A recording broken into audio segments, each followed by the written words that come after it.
Thank you for joining us. Let's talk about, is it a good idea to make a citizen's arrest? In some cases it is, in other cases it's really not. Before we get into that, let's talk about what a citizen's arrest is. A citizen's arrest is the power given to the ordinary citizen, and I'm referring to non-law enforcement, to make an arrest. Now, in 49 of 50 states that power exists.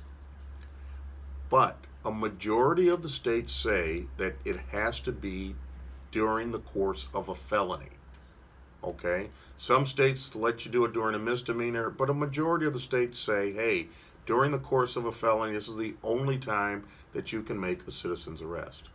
But let's get into a little more detail of this. First, when you do this, make sure you're witnessing the crime. Now, not what someone else has told you. You don't want to walk upon a scene and see something going on and one person says one thing and you see someone running and you make an assumption. The first thing you want to make sure is that you have actually witnessed whatever is going on, not the aftermath, not what someone's told you. The second thing you want to definitely determine, is that crime a felony or not? So, for example, if I run into a store and I steal this little bag of candy here and I run out, as I'm running out, I pass you and the clerk says, he just stole something. Now, is that a felony or is that a misdemeanor? Again, that just depends upon the jurisdiction that you're in.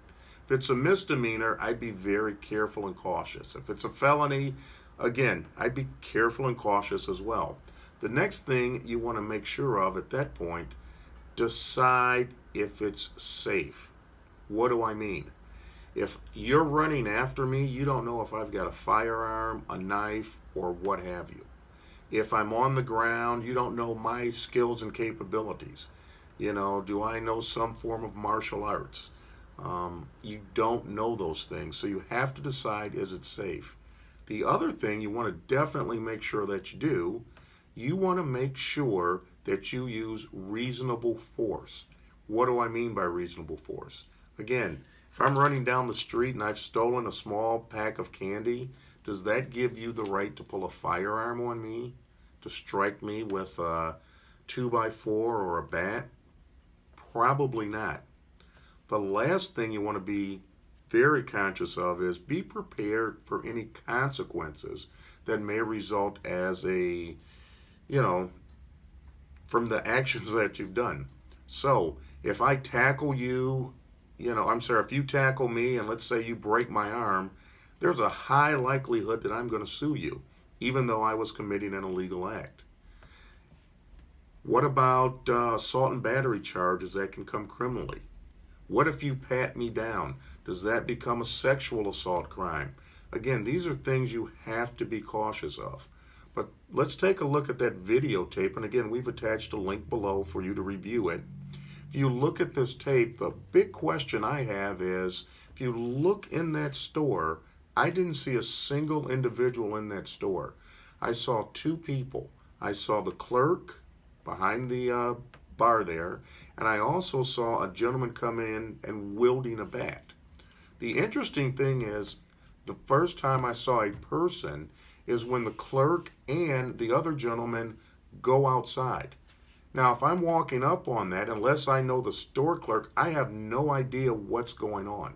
And even at that point, I put myself in a very bad position. Again, without witnessing that with my own two eyes. So those are some things you want to keep in mind. In that tape, again, you saw one gentleman throw a shopping cart on the other guy to keep him down.